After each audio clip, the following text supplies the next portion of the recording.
Część trzecia 7. sesji. Wszyscy śpicie. Tak koło wozu, koło ogniska, żeby wam było w miarę ciepło. Wszystko jest spokojne, ciche. Poza oczywiście Lloydem, który zajmuje się modlitwą. Co mówisz? Dawczyniu życia, przyjdź i zamieszkaj w nas i oczyść nas ze wszystkiego skalania. Dobra bogini, wesprzyj miłosiernie mnie, Twego sługę, ześlij w mój umysł, serce, duch i usta, mądrość, rozum i pobożność. Oświeć mnie światłością Twego zrozumienia. Ładna modlitwa. Obracam się. Obracasz się i czujesz zapach trawy, krwi. Widzisz białowłosą dziewczynę. Dosyć ma krótkie włosy, takie gdzieś za ucho. Ma parę jakichś malunków na twarzy, 2 topory przy boku. Jest ubrana w skórzaną, szarą zbroję. Ma czerwoną chustę na szyi. Jakieś koraliki we włosach. Wygląda jakby była materialna. Tak, jak najbardziej. W świetle jej oczy wydają się również zbyt szare. Co robisz? W lesie do Aszy. Paszy. Rymuje się, ale to zupełnie nie o to chodzi. A? Chcesz się ogrzać przy ognisku? Pokaż mi swoje oczy. Jest coś w jej wzroku szalonego. Spróbuję. Czy telepatia zadziała, jak ktoś śpi? Nie. Okej. Spróbuję wyczuć jej wiarę. Czyli używasz detekcji wiary. Tak. Twoje oczy zaczynają zmieniać kolor na granatowy. Widzisz troszeczkę inaczej. Widzisz również wiarę swoich sojuszników. Mnie najbardziej interesuje ta kobieta, która przed mną stoi. Mhm. Żadnej aury.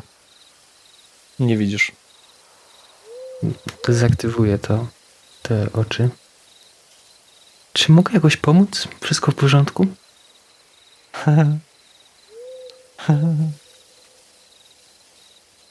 Zaczynam się powoli przesuwać w stronę śpiących. Nie uciekaj. Zostań tu ze mną. Może pójdziemy na ryby? Woda jest ciepła. Mam jednego znajomego, który zna się bardzo na rybach.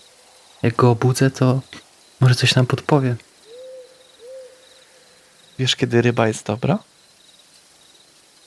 Cały czas się powoli przesuwając. Czy jak sprawdzić, żeby ryba była świeża? Jak? I oczy muszą być błyszczące. Jak dobra rada? Aha.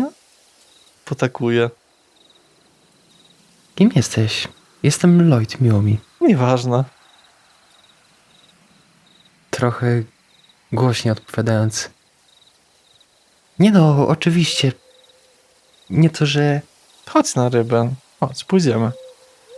Mogę swojego przyjaciela zaprosić na ryby? Nie. Wystarczy nasza 2. Po co ci topory na ryby? Żeby zabijać ludzi i ryby. Cały czas rozmawiając przesuwam się w stronę tych, tak powoli. Łapię cię za ramię. Tak nie za silnie, ale tak pewnie. Masz kogoś do zabicia? Bardzo. Szkoda. Czemu szkoda? Nie wiem, zabiłabym kogoś. Na przykład rybę? Z rybami nie ma zawodu. To nie trudne. Lloyd zdecydowanie bardzo mocno przełyka ślinę. Troszkę tak wzdryga się na to. Ona cię nadal trzyma. Czy ja czuję temperaturę jej ciała? Wiecie, czy to jest zimne, na przykład jak stal, czy... Nie, normalny dotyk ludzki. Jest niższa ode mnie? Jest, znacząco. No ma gdzieś ledwo 1,60 m. Wiesz, jestem beznadziejnym rybakiem. Raczej ci w ogóle bym nie pomógł. To ci nauczę. Chodź.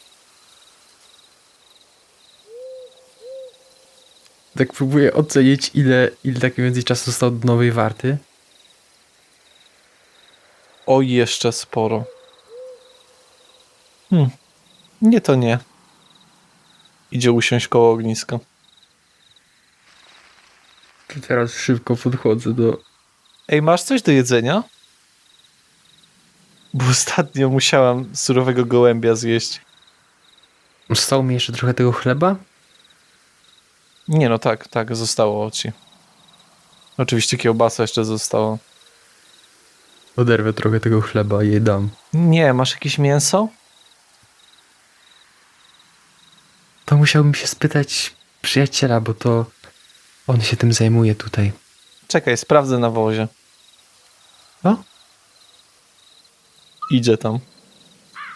Podchodzę do Ukharu i go szybko nim potrząsam. To podchodzę jeszcze szybko do Ruvena. Też nim potrząsam. No dobra, no to budzi was. Co słyszę, jak się budzę? Albo widzimy. No, stoi nad wami Lloyd. Co? Co się stało? Słuchajcie, bo jakaś dziwna osoba tutaj przyszła i tak dla bezpieczeństwa was obudziłem i żebyście wiedzieli, że chcę zjeść kiełbasę. O, chyba ją pogrzało. Nie no, Ukharu. Pytam za miecz, który jest obok mnie. Nie, Ukharu. spokojnie, nie jest agresywna. Jednym pętem kiełbasy możemy się podzielić. Nie, Ukharu wyliczył tak, że starczy nam dosłownie na drogę do tego To miasta. ja mogę zrezygnować ze swojej kiełbasy. W międzyczasie widzicie, jak ona łapie pod pachę całą kiełbasę i daje dyla. Zebrać jeszcze torbę. Dobra, ona się zrywa. To jest, ta zniewaga krwi wymaga. Gonisz ją? Tak, i pytanie, czy jestem w stanie złapać włócznie po drodze jeszcze? Jesteś. Dobra, to chciałbym złapać tą włócznię i zanim cokolwiek zrobię, to krzyczę do niej: stój! To nasza własność. Ona ucieka takim slalomem. Dobra, to chcę najpierw rzucić włócznią w nią, a później iść za nią i krzyczę, żeby obudzić resztę. Dawać! Budzisz Nel.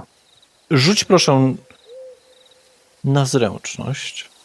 Po prostu na zręczność. I ja również rzucę.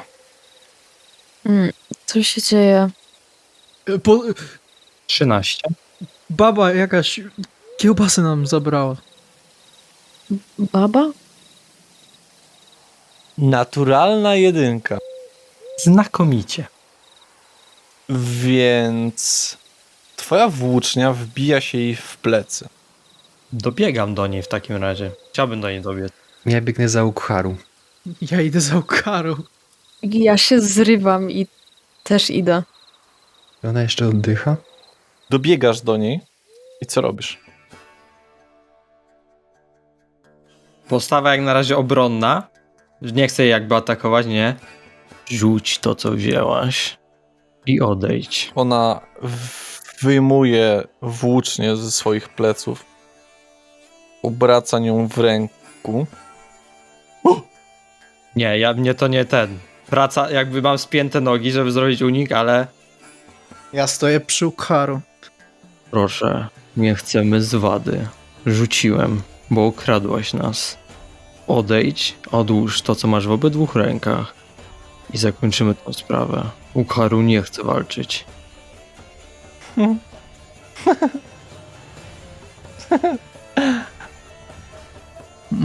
Może nawet Lloyd pomoże przy twoich ranach. Wbija włócznie w ziemię i wyciąga swoje 2 bliźniacze topory. Drugie pytanie, jak daleko od wozu uciekła? Oj, daleko. Ty jesteś bardzo z tyłu. Tak samo Ruven jest trochę bliżej i Lloyd też jest trochę bliżej, ale nadal Ukharu znacząco was wyprzedził.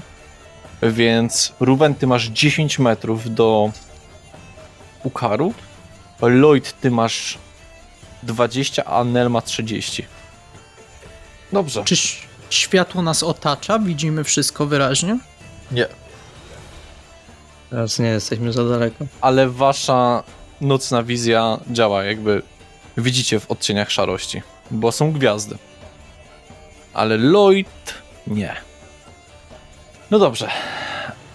Haru, co zamierzasz zrobić? Ona rozumie, jak na razie mnie nie atakuje. Czeka na ciebie. Jest Okej. dziwna, jest jakoś tak strasznie chaotyczna w swoich zachowaniach.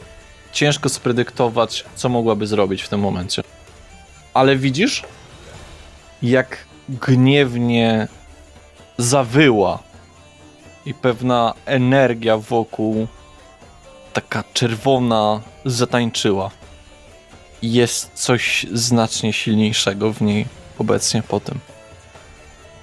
Ja chciałbym obchodzić ją, jakby wiesz, jakby po półkolu po prostu chodzić wokół niej, jeszcze nie atakować, dać czas reszcie, żeby po prostu przyszła, nie? W razie czego. Ukharu, nie ma sensu walczyć nad kiełbasą. Nad kiełbasą nie. Dlatego Ukharu nie chce walczyć. Niech tylko odda. Ona z naprawdę dużą prędkością próbuje z bara wejść w twoją klatkę piersiową. Rzuć proszę na siłę. Rzut obronny. Czyli dobrze się rozumiem, że mam rzut obronny na siłę i mam plus 2 do siły, to rzucam na plus 3. Tak. 11. 13. Poczułeś naprawdę sporą siłę od tej małej, wydawałoby się mizernej istotki, na tyle, że cię przewraca. Ciebie. Kobieta. Osesek. Niecałe 1,60 m wzrostu. Następnie... Okej. Naturalna 20. Następnie łapie za te wszystkie, za te całe pęto kiełbasy i znowu zaczyna uciekać. Czy Mogę wstać? Ruven... tak, będziesz mógł wstać. Mhm. Czy Ruven masz jakiś pomysł, jakiś plan? Coś byś chciał zrobić? Chciałbym użyć prowokatora. Na niej. Dobrze. To wydzieram się. Panienko, słyszałaś, co mówił kolega? I na charyzmę. Tak, oboje będziemy rzucać, bo to będzie z mojej strony rzut obronny. 5. 0! Ona już z jednym kawałkiem tej kiełbasy w ustach.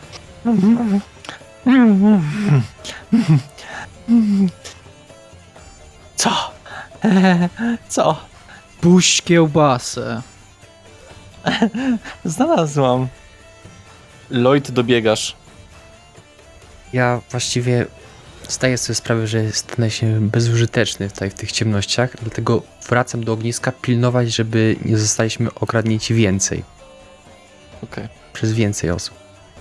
Dobrze. Zatem Nel, czy zamierzasz sprintować jak najszybciej? Tak. Proszę rzuć na zręczność. 19.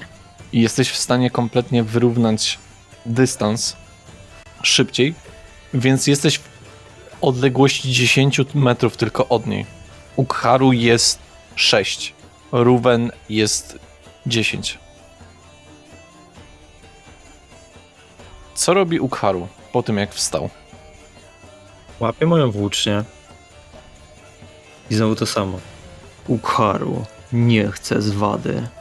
Oddaj jedzenie, bo jest nasze.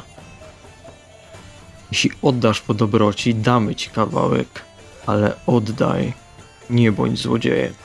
Ukharu nie lubi złodziei. Powoli się do niej zbliżając. Ale tak dosłownie kroczkami po prostu. Dobrze. Niedaleko już od was jest tak naprawdę rzeka, w otoczeniu jest jedno drzewo, żeby wam powiedzieć, jest parę jeszcze kamieni. Ona, przyszpilona troszeczkę twoją pozycją, decyduje się ciebie zaatakować. Nie. Tak. Okej. Topory idą w ruch, a kiełbasa trafia na ziemię. Nagle widzisz, jak bardzo zręcznie obraca toporami w rękach. Jak po prostu mechaniczne ostrza, które centralnie wycinają na twojej klatce piersiowej X.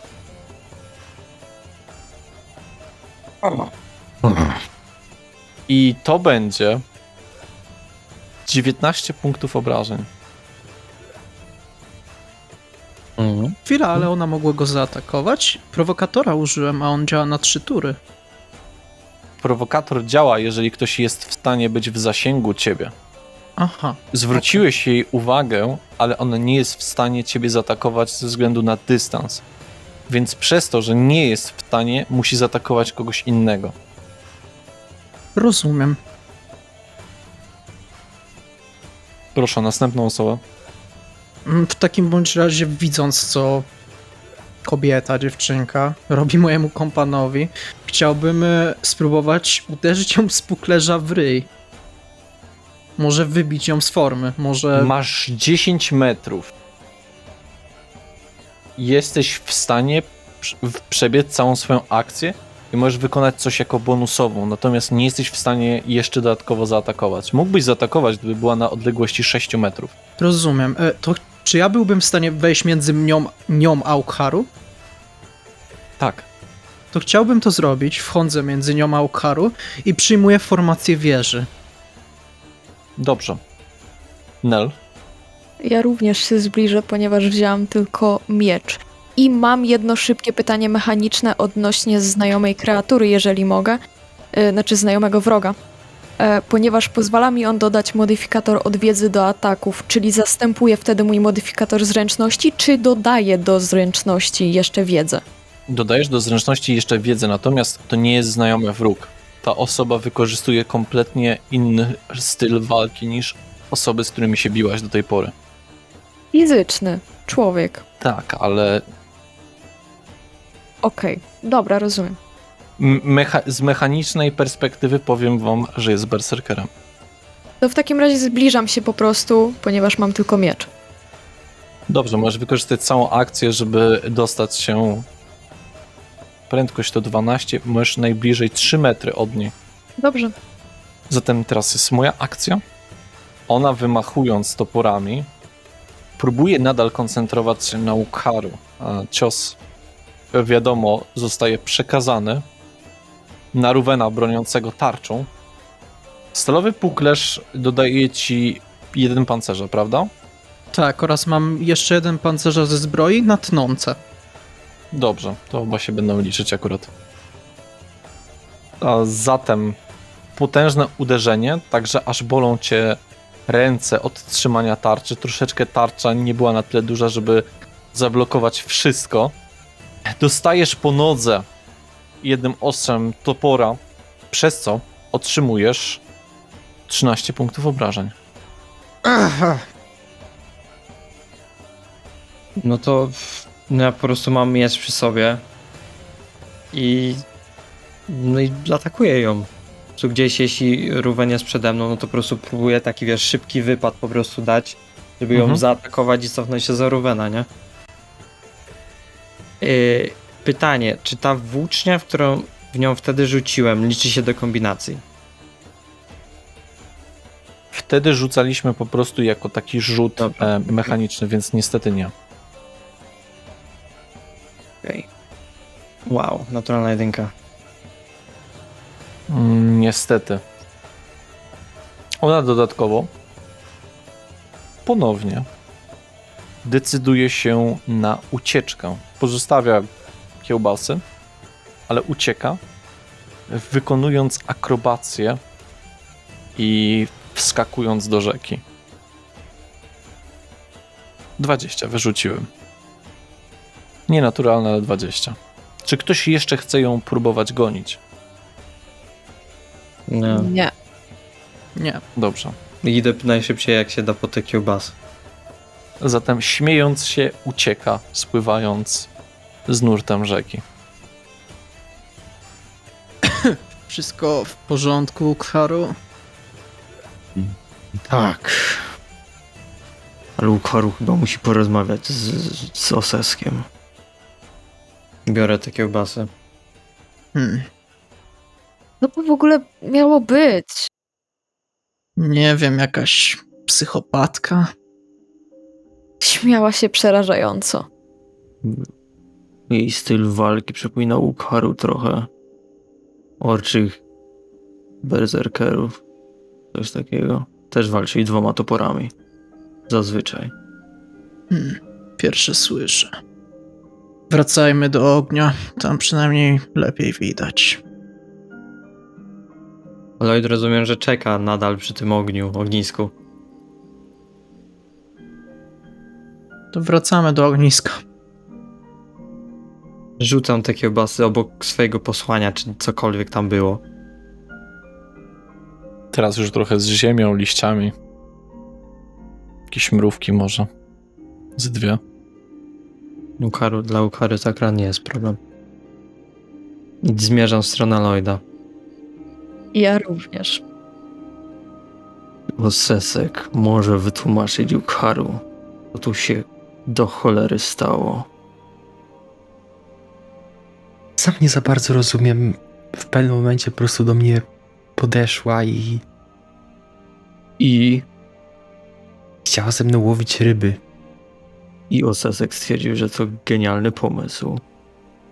Łowić ryby z nią? Lloyd, wytłumacz mi, jak to się stało, że zakradła się do naszego obozowiska w momencie, w którym miałeś mieć wartę?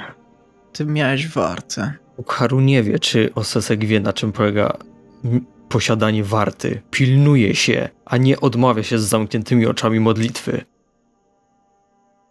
Zakrada się do mnie od tyłu. A przecież nie miałem zamkniętych oczu.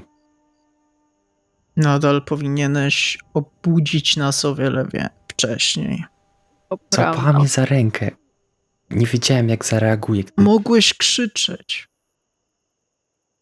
Nie wiem, jak Krzyczeć. zareagowała.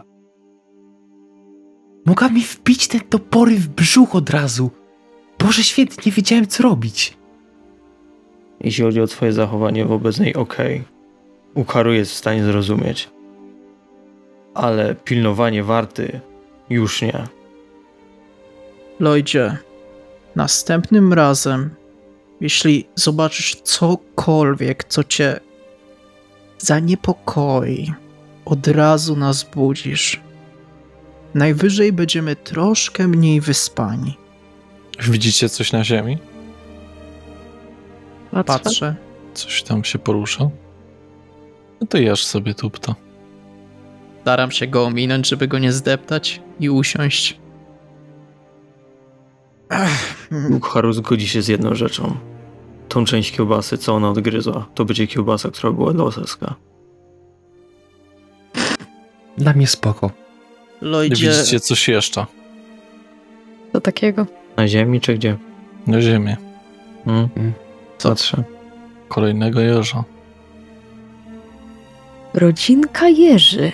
A za nim 3 kolejne. Małe? jakie słodkie. Przynajmniej najwidoczniej Matka Ziemia ma nas w opiece. Mają jabłko na kolcach? Nie. Kurczę. Najważniejsze, czy coś wam się stało? Tak, właśnie o to miałem pytać. Czy mógłbyś poskładać mi nogę? Jasne, bez problemu. Wyjmuję ją do przodu, widzisz, że jest pocięta trochę. Nowa koszula, dopiero co Łukharu zszywał.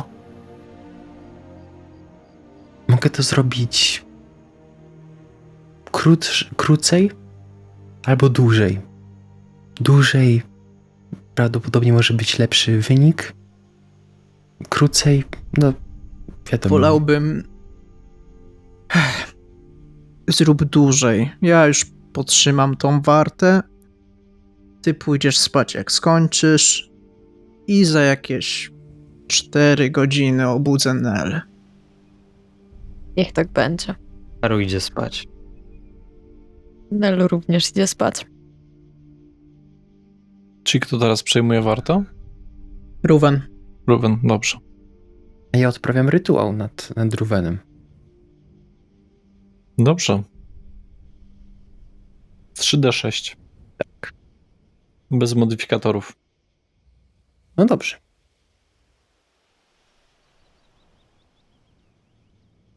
Niestety te warunki, ta ciemność, twoje modlitwy wobec Ruwena nie dają efektu. Żadnego. Staram się, to już zaleczę go normalnie, nakładając po prostu ręce. Jakieś ptaki się spłoszyły od tego, jak Łukharu kichnął. Ale dla Ruwena ta cała sytuacja, kiedy Lloyd wymawia wokół niego jakieś modlitwy i to wszystko wydaje się dziwaczne. A dla osób postronnych, które mogą widzieć tą sytuację, to nic nie robi, to nic nie daje. No i co? Niestety nie udało się. Spróbuję jeszcze drugą metodą. Rób swoje. To mi się udało. 14 punktów. Czujesz przyjemną energię, Ruwenie, napływającą do ciebie, tak jakby ktoś przelewał życie w twoją ranę. Takie przyjemne światło. To zaklęcie też daje światło. Małe, ale daje. No. I teraz lepiej. Kładź się spać, Lloydzie.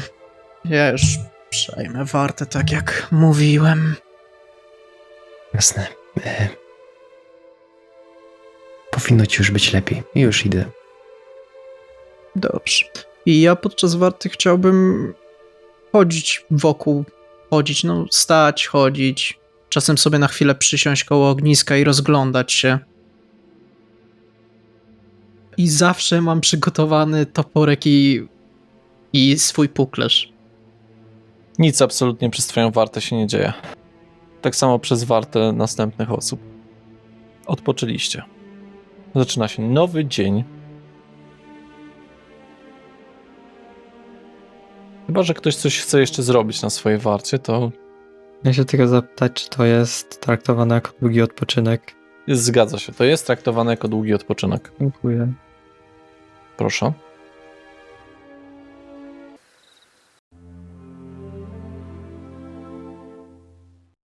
Na tych ładnych polanach zaczyna się nowy dzień. Ognisko już się wygasiło. Drewna zabrakło gdzieś koło godziny 4. Więc było trochę zimno o poranku. Ale jednak wstajecie wszyscy. Każdy z was lekko podsypiało podczas swojej warty. Ciężko było utrzymać się świeżym, czystym. Mieć otwarty umysł na różne sygnały z otoczenia dla Nel i dla Ruwena. Ale już załatwiacie, co macie załatwić. Shodoj oraz konie posiliły się okoliczną trawą. Co prawda posiliły się wokół siebie, bo nikt ich nie zdjął z nich ust za bardzo. Czy Shodoj był wolny, on nie jest do niczego przyczepiony. Shodoj tak, ale konie. Konie wyglądają trochę marnie. Jakoś takie żywsze kolory bardziej były na nich, jakie widzieliście za pierwszym razem. Niemniej jednak czas ruszać. To też spakowaliście się i jesteście znowu w drodze. Lloydzie, jesteś trochę niewyspany. Ja jeszcze chciałbym powiedzieć, że zanim wyjechaliśmy, to chciałem się jeszcze napić z rzeki, żeby być na drogę chociaż trochę napojonym. Rozumiem. Musisz uważać, bo tam sporo pijawek. A jedna z 2 toporami pijawka najgorsza. Napiję trochę tego cydru, który jeszcze mam. Ja napiję się wody z bukłaka. Ja też. Urwenie. Tak? Zauważasz, że z twojej torby dodatkowo brakuje czegoś? Czego? Krzesiwa. Ta... Na cholerę jej krzesiwo do kiełbasy. Już nieważne. Będziemy musieli zakupić nowe krzesiwo.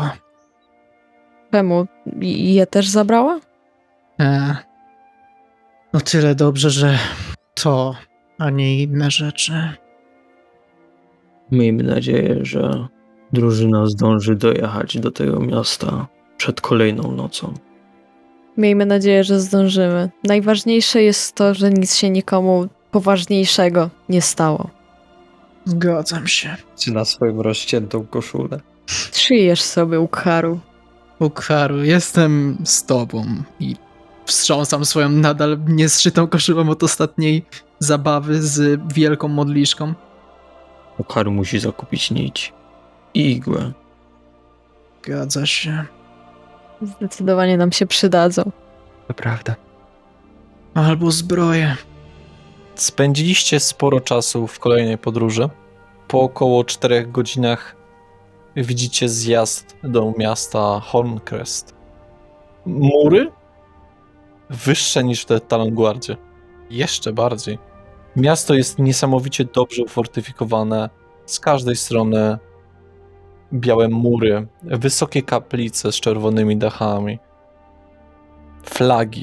Flagi księstwa Jelenia. Ale to nie wasz cel podróży. Po drodze przejeżdżało paru rycerzy. Pytało, dokąd jedziecie. I dawało wam jechać.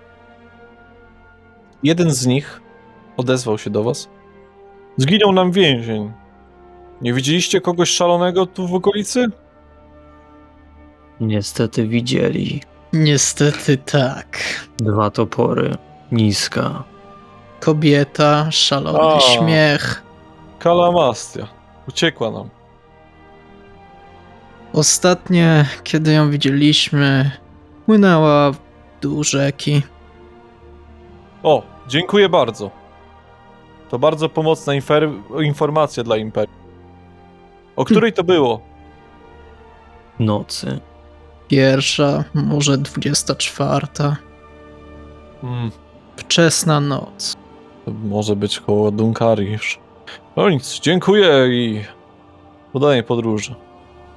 Nawzajem. Dziękujemy. Obyście ją złapali. Obyście ją złapali. Pamiętajcie, żeby nie polować na żadną zwierzynę w tych rejonach. Bez certyfikatu myśliwego nie wolno. Dobrze Będziemy wiedzieć. pamiętać. Dobrze. Rozumiemy. Kara za nieprzestrzeganie tego to 300 sztuk złota. Ile? 300 sztuk złota. To tym bardziej będziemy pamiętać. A i jakby rycerz mógł, jakby gdzieś składał jakiś raport, to niech powie, że światowi widzieli tą Światowi? kalamastię. Tak drużyna Zgadza się się. nazywa. No dobrze. Przemyślę to.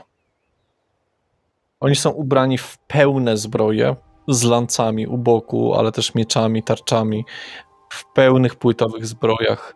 Nawet konie mają na sobie odpowiednie odzienie, chroniące przed atakami. Odjeżdżają. A wy jedziecie dalej. Widzicie kolejny skręt, znaczy kolejny znak.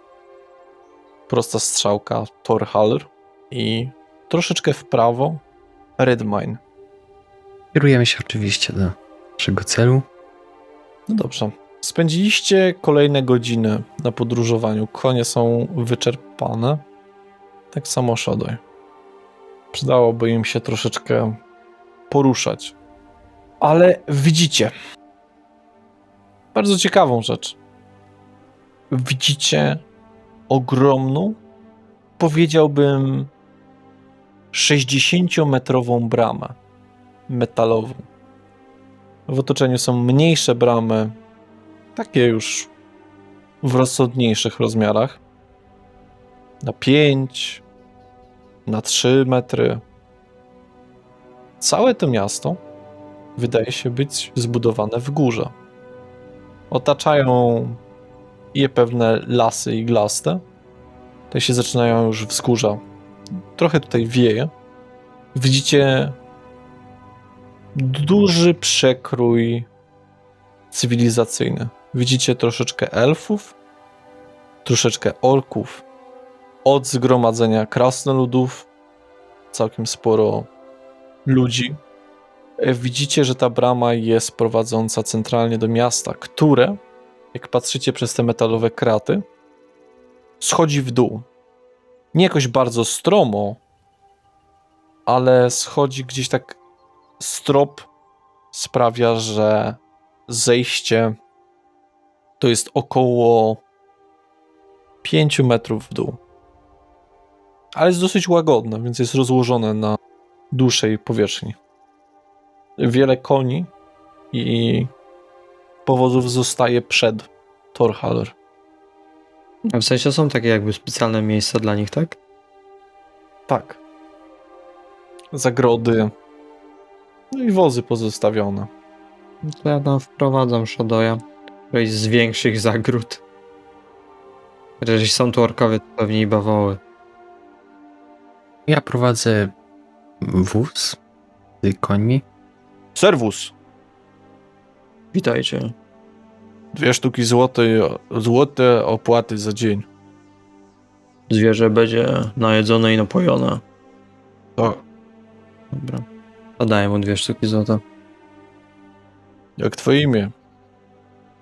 Ukharu Ashavi. Ojca imię? Pradziada. A, ojca imię. Chcę wiedzieć. Ojca. Ojca imię Marugu. Ukharu Marukson? Ukharu nie spotkał się z takim określeniem, ale może być. Przechodzi do kolejnej osoby. Czas to pieniądz. No dobrze, zostawiliście. Kierujecie się do środka? No tak. Dobrze, wiele osób schodzi tymi kamiennymi schodami. Atmosfera miasta jest niczym, co do tej pory zaznaliście. Nic, co wcześniej widzieliście, nie przypominało tego. Widzicie kamienne domy. Nie ma tu drewna. Na środku widać duży pomnik Arkata. Po lewej stronie. Widzicie wiele sklepów. Tuniki, dywany, sklep z instrumentami, sklep z witrażami, jakaś karczma. W brud. Ale, żeby powiedzieć, każde drzwi i każdy strop domów wydaje się być trochę niski. Jak Ukharu będzie wchodzić i otwierać jakieś drzwi, to musi uchylić trochę głowę. Potem prawdopodobnie możesz się wyprostować, ale otaczają was osoby o względnie 1,10 m wzrostu. Ukharu widzisz w jednym z rogów, w takim ciemniejszej troszeczkę uliczce, kobietę. Bardzo zmysłowo ubraną, z dużym dekoltem. Jakiej rasy? Krasnoludkę z czerwonymi włosami. Jest trochę wymalowana. Jakieś takie długie rzęsy. Ukharu tak patrzy w tamtą stronę, że tak szybko odwraca wzrok w drugą. I tak mówi pod nosem. Ukharu ma nadzieję, że nie spotkały się wzrok tej pani z Ukharu. Chciałabym spojrzeć na tą krasnoludkę, o której mówi. Czy ona patrzyła na niego? Nieszczególnie. Okej. Myślę, że nie masz się o co martwić, Ukharu. Ukharu czuje się tutaj jak jakaś latarnia w tym mieście. No, Albo posąg. trochę za wysokie progi dla wszystkich. Na niskie progi jak na Ukharu nogi. Tak jak Ukharu i Lloyd mają się całkiem dobrze w tym mieście, tak Nel i Ruwen dostają nieprzyjemne spojrzenia. Krasnoludy bacznie się przyglądają, strażnicy w hełmach, takich naprawdę potężnych, z puklerzami, aspisami, mocnymi, złotymi i włóczniami, obserwują was, odkąd weszliście do tego miasta. Argarvis, Ali, Barabcal, Czy ja to rozumiem? Bombera. Nie.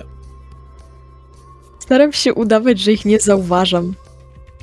Ukharu, Tak. mógłbyś spytać się kogoś, gdzie jest... czy znają Oscarsona? Ukharu chyba zapyta jakichś strażników. I Podchodzę jakiś do najbliższych. Urabara. Ursukrum. Rekute. Zorobargrady. Witajcie. Urabara sotke. Tylko prasagady. Taim badiosu.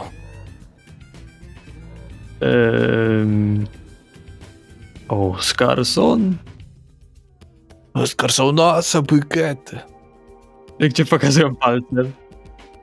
Pokazał gdzieś w prawo. Ukharu dziękuję. Wracam do... Udeko. Oranaraka. Ukharu zrozumiał tylko Ranar. Sekorokunde. Kurysyko. Rozumiem, że oni... Amfiku.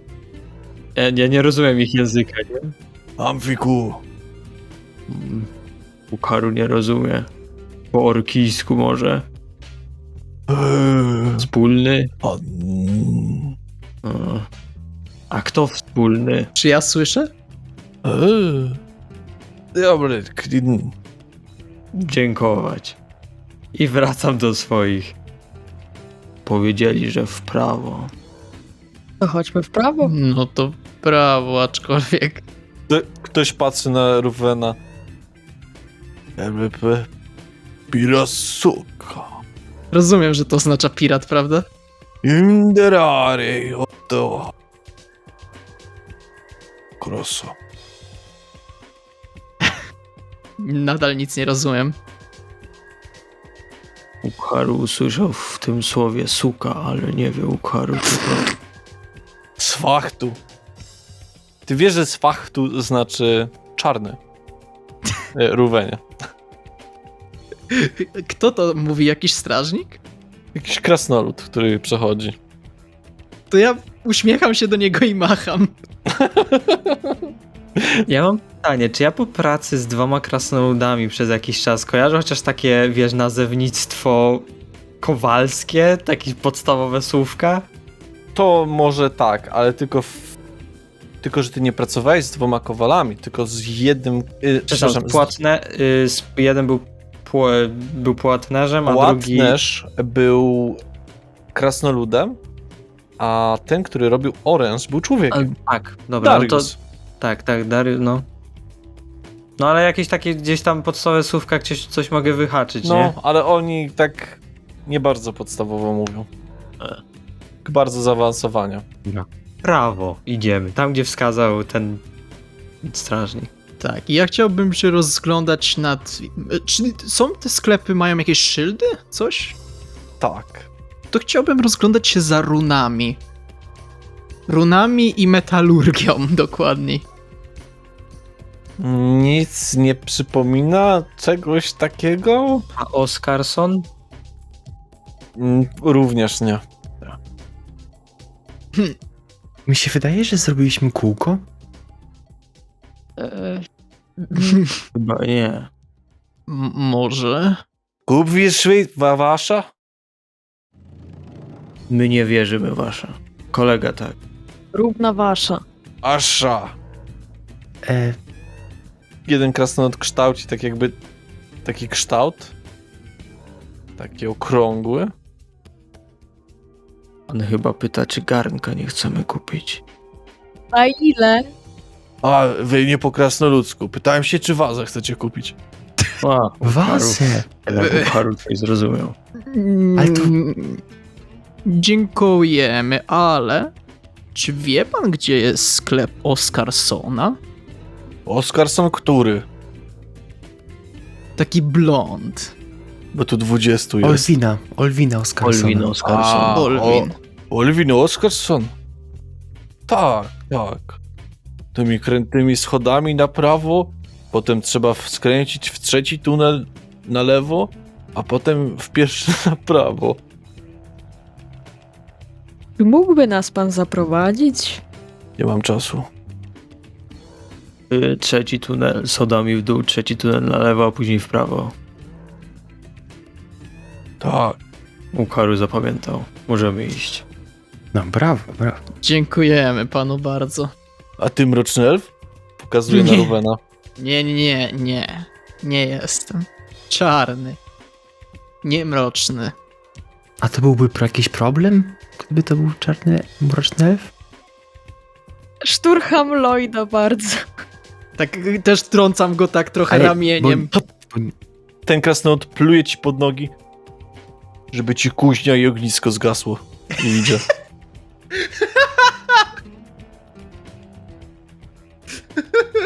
Cieszmy się, że nie jesteś. Przepraszamy. Kolega niedospany.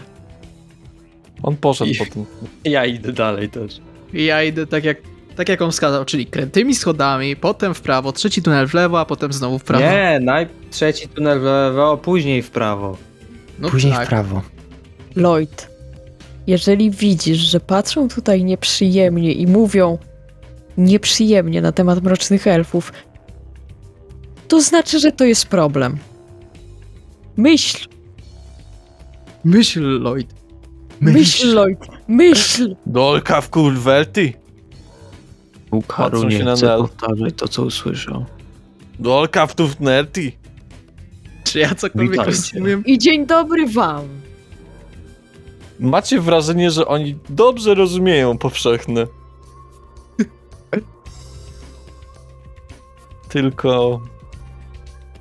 Tylko chyba niechętnie go używają. Co również też cechuje w sumie każdą inną rasę. Za ludźmi. Poza ludźmi, którzy... No dobrze, schodzicie tymi krętymi schodami, Trzeci tunel w lewo. patrzycie, a te tunele są trochę niższe. Jak bardzo? Nie tak strasznie, ale no tak 1,70 m. No, to czas się schylić. A się schylić. No to ja się schylam i idę. To może Haru coś innego załatwi. Może garnków poszuka. Nie mamy nic innego. Albo kupi zapasy. I tak musimy kupić. Ukharu, słuchaj, zdaje się, że nas tu nie lubią. Więc lepiej, żebyśmy się trzymali razem. Tak. Haru nie miał żadnych dziwnych wzroków. Oprócz tej krasnoludki. Pomyśl, że Dolka chwód, elfi? Nie elfi. Orczy. Kolejny sobie idzie. Po prostu Ukharu. Kucnij i przejdziesz. Dobra. Na czworaka. Nie musisz, na 1,70 m powiedziałem, w sensie wzrostu. Ale ten jak tunel jest jest, szeroki. ale jak jest długi, to łatwiej będzie mi na czworaka niż tak przy takim przy kucu. Chyba, że jest krótki.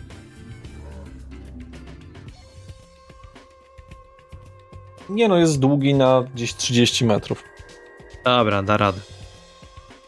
Idziecie i tutaj akurat strop jest już wyższy i właśnie widać warsztat właściwie Runiczne.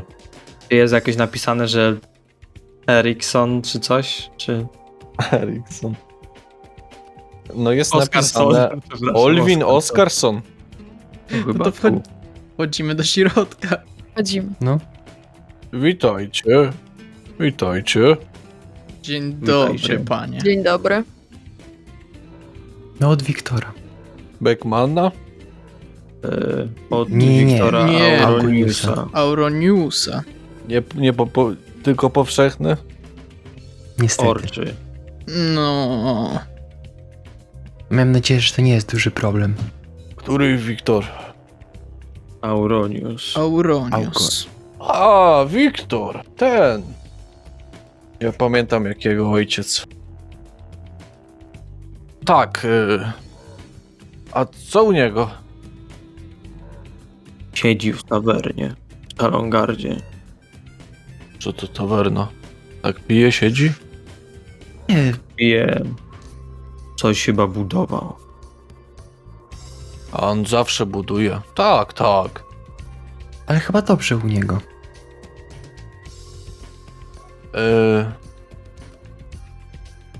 To się rozgoście.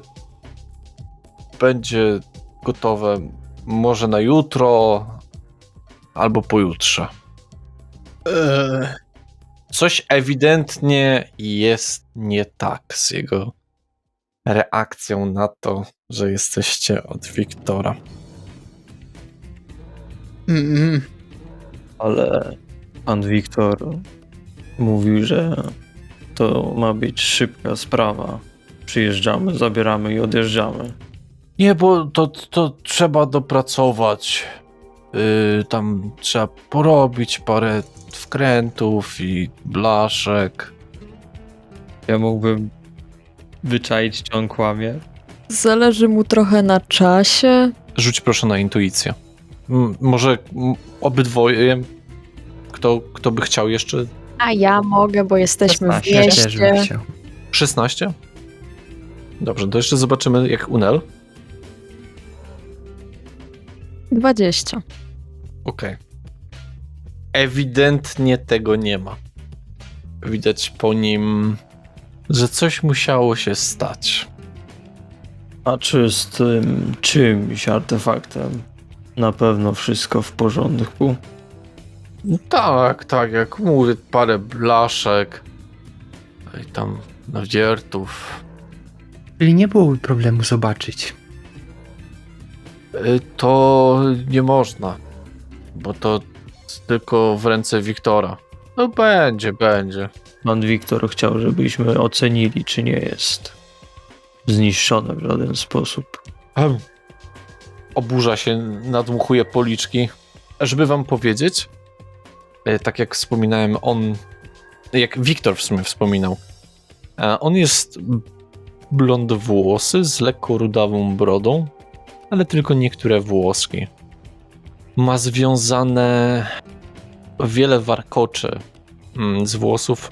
Brodę ma po prostu długą, chociaż nie jakoś szczególnie długą. Nie jak niektóre krasnoludy, które widzieliście już przechadzając się po mieście. Ma dosyć taką, można powiedzieć, jakbyśmy mieli wyczytać emocje z jego twarzy, taką lekko podejrzaną tą twarz, taką nie do końca szczerą.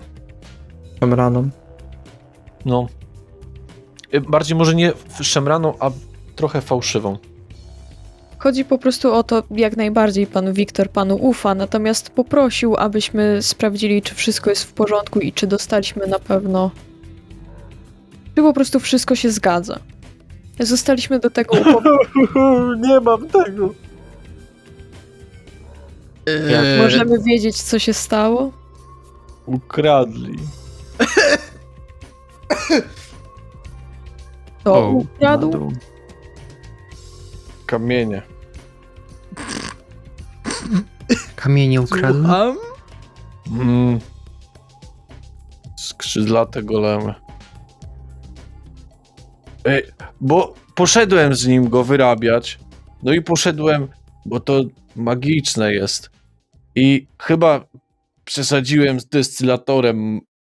i zbudziłem troszeczkę starszych kreacji. I obudziła się trochę. Porwali mi to i poniosły w jaskinię. Ja opieram się tak o tą ladę przy nim. I drogi panie, to my mamy teraz powiedzieć panu Wiktorowi. Spróbujemy może go odzyskać? Naprawdę? Natomiast jeżeli mamy to zrobić, będę potrzebować paru informacji. Ukharu będzie potrzebował zapłaty i jedzenia. Nie mam. Zapraszam do oberży pod bramą Brody. Moglibyśmy pójść do oberży. Ukharu powie, że na pana koszt. A dużo potrzebujecie kupić? Ukharu jest raczej duży. Myślę, że za jedną noc tam jestem w stanie zapłacić, Niech tak będzie. ale bez wyżywienia. Z wyżywieniem. Nas pusty brzuch pracować nie robimy. To może dam wam.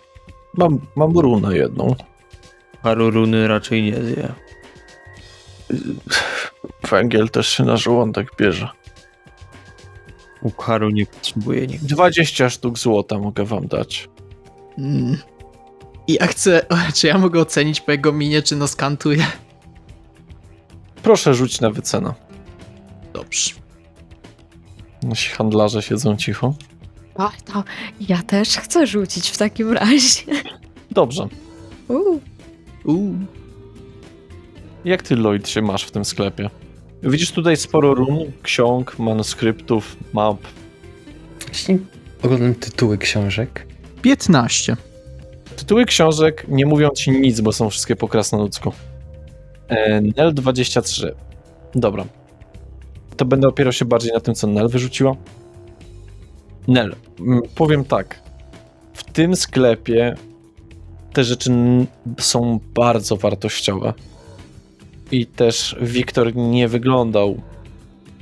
Nie wyglądał, ciężko powiedzieć, bo Wiktor sam w sobie nie był jakoś bardzo zadbany.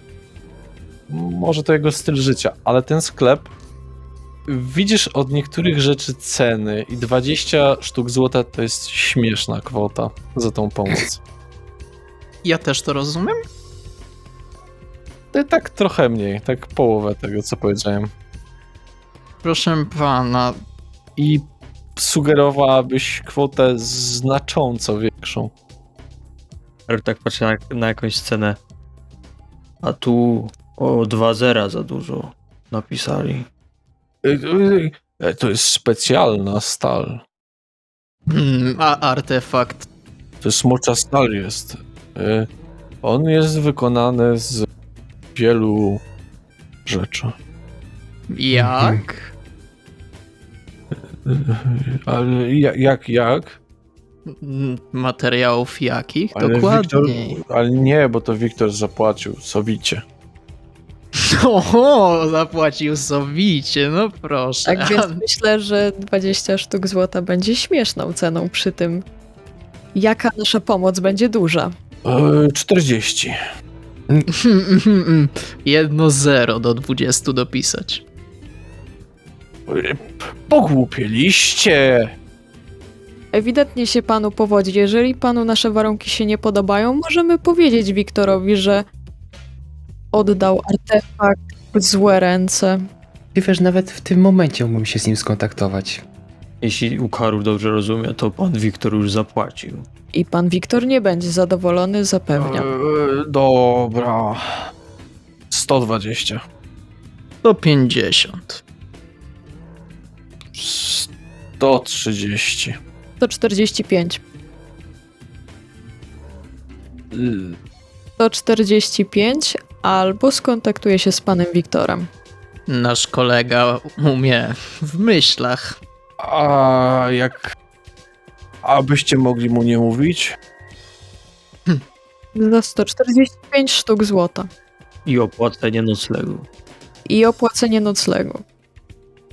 nadyma się znowu. U nas... Dobrze, jedna noc, 140 sztuk złota. Z wyżywieniem. I noclegiem. Tam drogo jest. Artefakt był jeszcze droższy.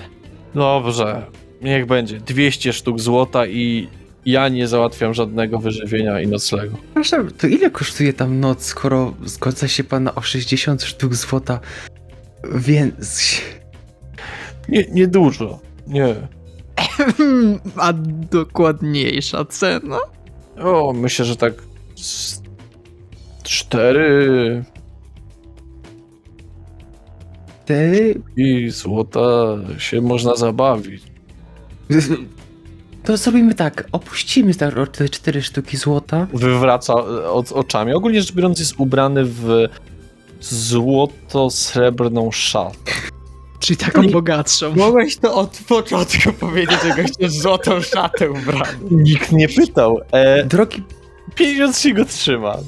drogi panie, 200 i ani stówki więcej. ale my opuścimy cenę 136 i załatwi nam i pokój. Nie, bo ja tam nie Nie. lubię chodzić. Nie, Lloydzie, skoro 4 sztuki od osoby, to razem 16 sztuk, a pan proponuje 200 bez płacenia za nasze noclegi. W takim bądź razie... Ale zapłacę wam, jak to odzyskacie. E, Połowa teraz, połowa po wykonaniu zadania. Nie. Musimy za coś Inaczej spać. dzwonimy. Nie. Nie macie pieniędzy? To była droga podróż. Nie, naprawdę, ja mogę się skontaktować z panem Wiktorem nawet teraz. On umie w myślach. Lloyd, weź tam panu powiedz. Dobrze, już. I nie ma takich rzeczy. Pokaż panu, że nie żartujemy. Lloydzie? Dowodnij panu Olwinowi swoją moc. Próbuję połączyć się z Olwinem. No, łączysz się, że tak powiem z nim. Następuje wybieranie połączenia. Dzień dobry, w podobny sposób mogę się O cholera jasna. kontaktować z Wiktorem. Powiedział na głos. Przestań. Natychmiast przerywam. To jak będzie? Tu nie może być używana żadna magia, nie wiecie co robicie. To wyjdziemy na zewnątrz i Wybuchniemy zaraz. to kolega wyjdzie na zewnątrz. Muszę sprawdzić coś. Nie. Pan nie wygląda na za bardzo przejętego tym, że zaraz wybuchniemy. Cały się trzęsę. Czy on się trzęsie? Ja bym... Tak trochę. Tam jest jeszcze takie wyjście jakby do jego warsztatu dalej, nie? Jakieś przejście czy coś. Tak. Chciałbym mu takie zastawić w razie czego. Tak A się co to ma oprzeć być? po prostu. Zaraz straż zawołam. Chcemy zachować przyjacielskie stosunki 200 z panem. sztuk złota i tyle. To i tak jest tyle pieniędzy, że na tydzień w burdelu wystarczy. Dobrze, niech będzie 200 Ile? sztuk złota. Natomiast 200. 200. Natomiast połowa teraz, połowa później. Musimy za coś kupić nocleg. Tak. Inaczej skontaktujemy się z panem Wiktorem. To czemu pan Wiktor takich biedaków mi przysyła? Lloyd, idź proszę koło Shodoya, tam chyba dobry zasięg był. Ja chciałem.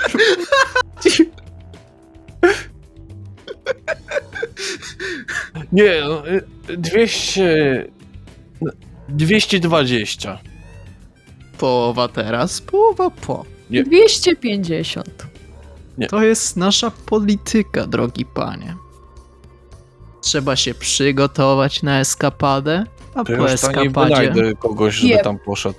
Wie pan. Tacy światowi jak my. Jesteśmy światowi, to prawda. Widzi pan. Ruwen, powiedz w języku. Wie pan skąd jestem? Wie pan. I mówię po akłańsku zmórz. Czyli ból. To po akłańsku. Ruwen, powiedz tutaj po krasnoludzku. mówię po krasnoludzku, staram się przynajmniej. Jestem z mórz. Nie rozumiem. Nieważne. Ale Bądźmy poważni. Mamy poważny problem. dobrze, 100 sztuk złota teraz, 100 sztuk złota później i ani złotówki więcej. Mieliście szansę zdobyć 20 więcej, wasza sprawa. Dobrze, ale potrzebujemy jeszcze oczywiście informacji na temat gdzie, kto, co, jak. Mam mapę. Pokaż pan tę mapę. Dobra. Ale muszę wiedzieć, że to na pewno zrobicie. Zrobimy. Jesteśmy bardzo kompetentnymi ludźmi. Jak nie was sprzedam, że jesteście mrocznymi elfami. Nie jesteśmy. Czy ja wyglądam jak mroczny elf? Ja wyglądam jak mroczny elf. To jest cała mapa. Powodzenia. Gdzie początek tej mapy? Gdzie Gdzie powinniśmy... koniec? W lewym dolnym rogu. Początek czy koniec? Początek. A koniec? To jest Nie dymiąca góra? Mamy parę aktywnych małych wulkanków. A gdzie na tej mapie pan zgubił ten artefakt? Na samym początku. I są takie ożywione stwory latające. Jak wyglądają? Z kamienia są. Ciemne. Jak on. Uśmiecham się. Bardzo niemiłe tak mówić. Już szukam.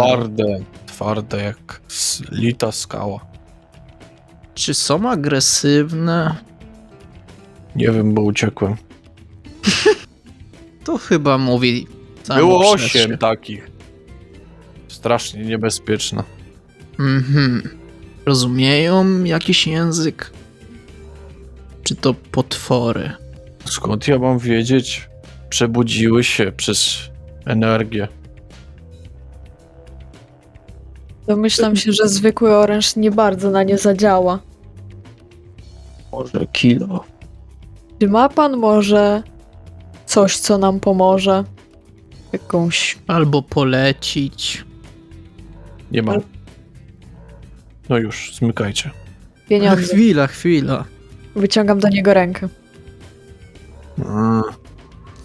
Muszę sprawdzić w mojej małej skarbonce. Małej. Przesuwa tam w ścianie pewne fragmenty jakby takich puzli. Otwiera. Wyciąga dużą sakiewkę ze złotem. To dla was. Tylko nie przepijcie od razu. Ja chcę zabrać i przeliczyć powoli co do jednej monety. 100 sztuk złota. Ukharu ma jeszcze ostatnie pytanie. Czy Tak. w mieście jest bank Shantiri? Bank Shantiri, tak, jest. O, Ukharu, musisz odebrać wypłatę. Pójdę z tobą. I rozdaję każdemu po 25 sztuk złota. Nawet jest twórca Banku Shantiri. Bank Shantiri, pomysł krasnoludów. Bardzo dobry, muszę przyznać. Bank? Zresztą, czemu mówicie bank? Co to bank? To się nazywa skarbnica Shantiri. Zostało nam przedstawione jako bank. Ale w każdym bądź razie już odchodząc od tematów nieważnych, czego tak właściwie będziemy szukać i jak to wygląda, żebyśmy nie pominęli tego. Duże, skrzydlate, jak u Kharu. Nie, mi chodzi o artefakt. Tylko w skarbnicy nie denerwujcie Wedosona. Dosona? Jeffreya Wedosona. Czyli jak wygląda ten artefakt? One mi porwały ze skrzynia. Aha. Czyli szukamy... Skrzyni nie da się otworzyć. Czyli szukamy skrzyni. Tak. Duża, mała, kolor. I taka dla mnie duża. Co cię bawi? Nic. Po prostu przypomniał mi się żart, który Ukharu opowiedział mi w drodze. I jeszcze raz, Jeffreya jakiego? Doft kwok. Powiedział do Ruwena. Co powiedział? Doft kwok. Ale co to znaczy po powszechnemu? No ale skąd masz wiedzieć? Nie znasz krasnoludzkiego dobrze. Mhm. A po powszechnemu? Że jesteś zjebany. To ja mu odpowiadam. Caisz. Podoj. Ten wybucha śmiechem. Wiecie to. Wyjmuję żółwika do Ukharu. Dobrze. Ruszajcie już, nie chcę was widzieć. Do Do zobaczenia. zobaczenia. No mam nadzieję. No i wychodzimy. Albo powiem Wiktorowi, że wy ukradliście. My powiemy Wiktorowi, że pan nie wykonał za to. Proszę nam nie grozić. Idziemy wykonać dla pana robotę. Nie macie szacunku. Do widzenia. Psie syny. Widzenia. Chodzę.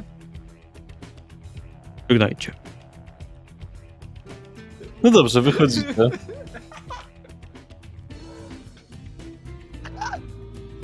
Kiedy już odejdziemy trochę. Aż te krasnoludy to... dumne istoty. Ukharu się boi ich. Są za małe. Jeśli alchemik mówił, że Małe i wściekłe. jak to jest możliwe, że ten martwy alchemik zdobył od nich jakiekolwiek informacje. Miejmy nadzieję, że tylko ten pan jest taki, On wie, że alchemik nie był krasnoludem. bo kości miał za duże. Jeżeli chcecie im się przypodobać, to życzcie im, żeby ich płomień nigdy nie zgasł, albo żeby szli z arkatem. Docenią to. Może nam nie naplują do jedzenia w karczmie. Dziękuję, Nel. Chyba już za późno dla każdego obcego plują od samego początku. Wiesz, no, mi i Ruwenowi na pewno naplują, ale może wam nie. Może po prostu ślina to ich tajemniczy składnik. Może to ten metal, którego poszukujesz, to zhartowany śliną krasnoludów. On wychodzi jeszcze. Ej. Ja powiedziałem wam ważnej rzeczy. Musicie do szybu wydobywniczego pójść i zjechać na 7. piętro. Słucham? Musicie jechać windą. Windą? Windą. Nie wiem, co to. Taka platforma, co się opuszcza w ziemię, a potem do góry jedzie. I rozumiem, że tam właśnie artefakt. Jak spożywcza, w karczmach takie mają czasem na sznurki. Po co windę w karczmie? Żeby jedzenie wwozić. W Airolanie takie są. Nie byłem. To nie wiem. Wszystko wiecie, 7. piętro. To Dziękujemy, Dziękujemy. że pan do nas wyszedł i nam to powiedział. To Poltoraster, To ja mówię po krasnoludzkiemu do widzenia. Z arkatem. Żeby twój płomień nigdy nie zgasł. I odchodzimy. Bless. Bless jest po krasnoludzku. Do widzenia. No i kierujemy się, tak jak powiedział, do... Najpierw wychodzimy z tego tunelu. Tak. Kierujemy się do bramy, bo tam miała być karczma. Mówię, No dobrze. Właśnie, która była godzina, jak tu wjeżdżaliśmy? Jakby tak mniej więcej. Było późne popołudnie, wczesne, wieczór. Późniejsza. Tak koło 17. jak jesteśmy teraz jakby w górze, w sensie, że nad nami jakby nie widać słońca, Nie widać. okej, czyli rozświetlane są jak? Pochodniami? Lampionami. Lampionami bardziej. Ale pochodniami też. Czyli teraz jakbyśmy próbowali ocenić czas, to byłoby niemożliwe, bo nie widać słońca. Dlatego pytam, jak było przed wejściem tutaj. Czyli do karczmy idziecie, tej oberży. Tak. Jak zawsze. No i dobrze, i na tym momencie myślę, że możemy zakończyć. Czas znienawidzić kolejne miasto, I kolejną rasę. kolejną rasę. Let's go! Let's go. Robienie sojuszników dalej się toczy. Tylko ludziki są fajne. Chyba żartujesz. Dobra. Moi drodzy, za nami już 7. sesja Ashanu. Tym razem przemierzyliście troszeczkę zielonych łąk Królestwa Jelenia. Trafiliście na jakąś bardzo dziwną osobę, która kąsała jak wędkarze na rybach. Bardzo mocno. Pojechaliście w najbardziej otwarte na przybyszów miast. Ale czy ta otwartość jest dla was wystarczająca? No, tutaj zobaczymy, bo z tym się można dowiedzieć. Natomiast pozostaje pytanie, co jest artefaktem, który Wiktor zamówił? Co to może być? Amulet? Miecz? Kostur? A może coś zupełnie innego? Nie wiem. Ale wiem jedno. Możemy się tego dowiedzieć. Na następnym... Na następnej sesji! Dziękuję bardzo serdecznie za wysłuchanie. Dziękujemy. Dziękujemy. Dziękujemy. Pozdrawiam bardzo serdecznie. Zapraszam na następne sesje. I I niech ogień Arkata was ogrzewa. tak. Albo woda w grzejnikach. Też. A bardziej ekologicznie prąd w grzejniku. Też może tak być. Arkad w grzejniku. Albo arkad, Grzejniku. albo arkad pod stopami. Miejcie zawsze ciepłą wodę w domu. Relki. Trzymajcie się. Bye. Hej. Goodbye.